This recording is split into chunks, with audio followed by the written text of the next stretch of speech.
élection. Il faudrait que nous ayons un système électoral juste, s'exclama Archiprime, l'élève d'Archipi. C'est-à-dire qui reflète au mieux les choix des électeurs. Hélas, gémit le professeur Archipi, cela est impossible. Le résultat du vote dépend du système utilisé. Voyons cela pour une élection pour la présidence de l'Union européenne où nous avons 5 candidats. Par exemple, François, Esperanza, Marcello, Ute et John. Et admettons que leurs électeurs se répartissent selon 6 possibilités. Ainsi, 7,2 millions d'électeurs classent en premier choix François, en second Marcello, en troisième John, en quatrième Esperanza, et enfin en cinquième choix Ute.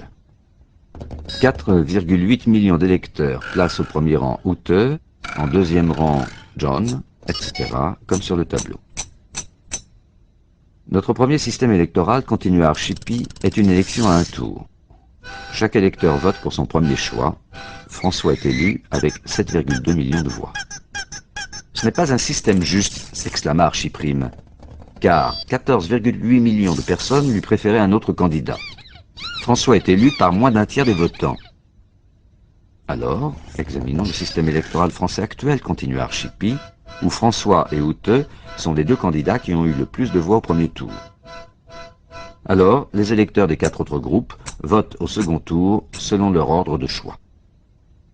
Comme les électeurs des 4 derniers groupes préfèrent Ute à François, la candidate allemande est élue avec l'écrasante majorité de 14,8 millions d'électeurs contre 7,2 pour le candidat français. Quel que soit le système électoral, avança Archiprime, le résultat sera toujours un de ces deux candidats, Ute ou François.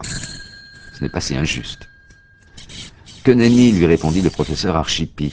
Prenons un système à plusieurs tours, où à chaque tour on élimine le candidat qui a le moins de voix.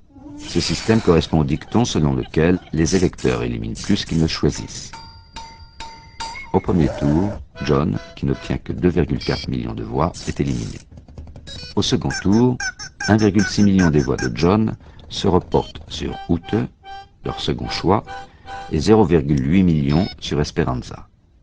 Aussi, Marcello est éliminé au second tour. Les votes se reportent au tour suivant sur Esperanza, ce qui entraîne l'élimination de Ute.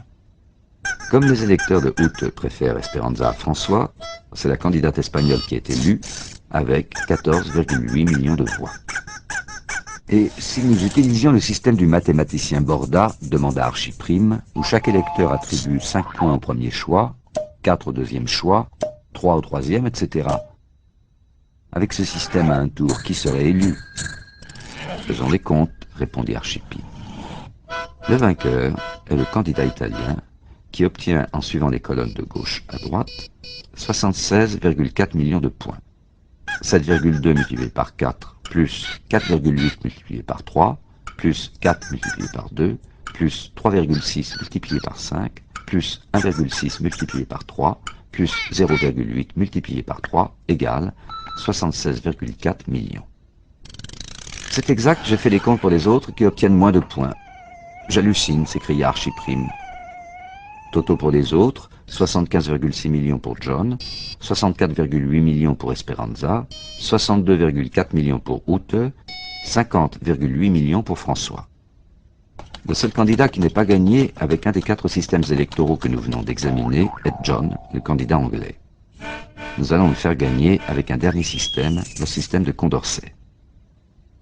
Dans celui-ci, nous opposons chaque candidat à tous les autres et nous comptons celui qui a le plus de victoires. John gagne contre Ute. Il obtient 7,2 plus 3,6 plus 1,6 plus 0,8, soit 13,2 millions de voix. Alors que Ute n'obtient que 4,8 plus 4, soit 8,8 millions de voix. Et il gagne également contre tous ses autres opposants. Tu pourras le vérifier, Archiprime. Avec ces 5 systèmes électoraux qui semblent également justes, nous avons 5 résultats différents, continua Archipi. Ceux qui choisissent le système électoral déterminent le regagnant. C'est sur des considérations de cet ordre que Kenneth Arrow, prix Nobel d'économie en 1972, prouva qu'il n'y avait pas de système électoral qui soit juste. La démocratie parfaite est un rêve impossible.